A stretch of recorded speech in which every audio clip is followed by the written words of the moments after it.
Welcome to Mamma's kitchen Tamil. எல்லாரும் எப்படி இருக்கீங்க? இன்னைக்கு நான் பாசி பருப்பை வச்சு ஒரு சூப்பரான குழம்பு ஐட்டம் ஒன்று பண்ணி காமிக்க போகிறேன். இதுக்கு காய் எதுவும் தேவையில்லை. அதே மாதிரி வைக்கிறதுக்கு வெறும் 5 நிமிஷம் தான் ஆகும். அந்த அளவுக்கு ரொம்ப ரொம்ப சிம்பிளானது, அதே நேரத்தில் டேஸ்டானதும் கூட.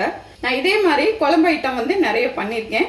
அதோட பிளேலிஸ்ட் லிங்கை கீழே டிஸ்கிரிப்ஷன் பாக்ஸ்லேயும் மேலே ஐ பட்டன்லையும் தரேன். பார்க்காதவங்க செக் பண்ணி பார்த்துக்கோங்க. இப்போ வாங்க இந்த பாசிப்பருப்பு குழம்பு நம்ம எப்படி பண்ணலாங்கிறத பார்ப்போம். பாசிப்பருப்பு குழம்பு இன்னைக்கு குக்கரில் வைக்க போகிறேன். இந்த மாதிரி ஒரு குக்கர் எடுத்துட்டு 1 கப் பாசிப்பருப்பு போட்டுக்குவோம். இதை தண்ணி ஊற்றி ஒரு 10 நிமிஷத்துக்கு ஊற வச்சுக்கலாம். ஊற வச்சுட்டு நல்லா கழுவி எடுத்துக்குவோம். பாசிப்பருப்பை 10 நிமிஷம் ஊற வச்சு நல்லா கழுவி எடுத்தாச்சு. அதில் அந்த பருப்பு முழுகிற அளவுக்கு நம்ம தண்ணி ஊற்றிக்குவோம். ஒரு 1/4 ஸ்பூன் சீரகம் போட்டுக்கலாம். ஒரு 1/4 ஸ்பூன் மிளகு சேர்த்துக்குவோம். காரத்துக்கு 3 பச்சை மிளகாய் போட்டுக்குவோம். 5-6 சின்ன வெங்காயம் எடுத்துட்டு இந்த மாதிரி 1-2 கட் பண்ணி போட்டுக்குவோம். ஒரு தக்காளி எடுத்து அதையும் சின்ன சின்ன பீஸாக கட் பண்ணிட்டு இதில் சேர்த்துக்குவோம். கொஞ்சமாக மஞ்சத்தூள் சேர்த்துக்கலாம். இதை மூடி போட்டு மூடி ஒரு விசில் வச்சு எடுத்துக்குவோம். பருப்பு வெந்துட்டு இருக்க கேப்பில் இதுக்கு ஒரு மசாலா அரைக்கணும். அதுக்கு கொஞ்சமாக தேங்காய் எடுத்துக்குவோம். ஒரு 6-7 பல் பூண்டு எடுத்துக்கலாம் தோலோடவே. ஒரு கொத்து கருவேப்பிலை எடுத்துக்குவோம். இப்போ இதை மிக்சி ஜாரில் சேர்த்துக்கலாம். இதோட 1/2 ஸ்பூன் சீரகத்தை சேர்த்துக்கலாம். கொஞ்சமாக தண்ணி ஊற்றி கொரன்னு அரைச்சி எடுத்துக்குவோம். விசில் அடங்கிடுச்சு. நம்ம எடுத்து பார்ப்போம். பாருங்க, ஓரளவு வெந்திருக்கு. ரொம்ப கொதன்னு ஆகிடக்கூடாது. இப்போ இதுலேயே நம்ம அரைச்சி வச்சிருக்க இந்த தேங்காய் பேஸ்ட்டை சேர்த்துக்குவோம். இப்போ தேங்காய் பேஸ்ட்டை சேர்த்தாச்சு. இப்போ ரொம்ப திக்காக இருந்தால் இது நல்லா இருக்காது. இந்த குழம்பு நல்லா தண்ணி விட்டுக்கோங்க.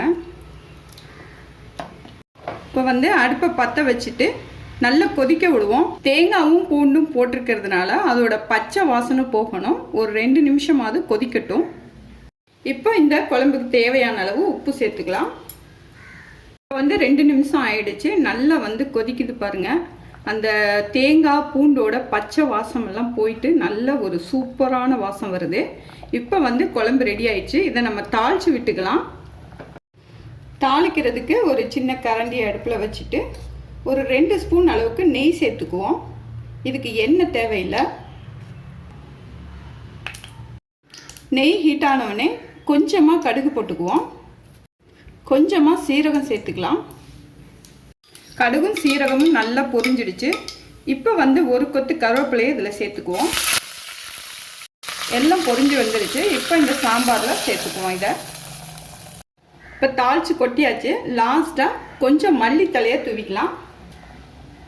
மல்லித்தலை தூவின உடனே ஸ்டவ் ஆஃப் பண்ணிக்கலாம். அவ்வளோதான். ரொம்ப ரொம்ப சிம்பிள் இந்த சாம்பார்.